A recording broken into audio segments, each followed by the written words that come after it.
Herkese merhaba arkadaşlar, kanalımıza hoş geldiniz. Ailədən hayat kurtaran mesaj.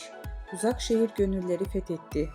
Kanal D'nin rekormen dizisi Uzak Şehir kendi gündemini yaratırken bir yandan da sosyal sorumlulukların mesajlarıyla hayata dokunuyorlar.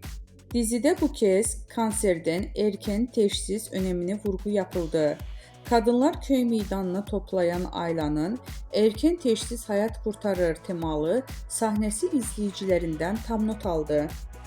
Dizide hekim olan Ayla, kadınlar biz bedenimizi de yuvamız, bedenimizi koruyacağız diye seslendi. Bir ağrı hissederseniz, bir kitle elinize gelirse veya vücudunuzda bir değişiklik fark ederseniz mutlaka doktora başvurun. Kanserde erken teşhis gerçekten hayat kurtarıyor sözleriyle izleyicilerin farkındalık yarattı. Uzak şehir bu anlamlı hareketiyle bir kez daha gönülleri fethetti. Sanal medyada geniş yankı bulunan sahne için ülkenin yarısı izlediği dizide böyle sahnelerin yazılması çok kıymetli yorumlar yapıldı.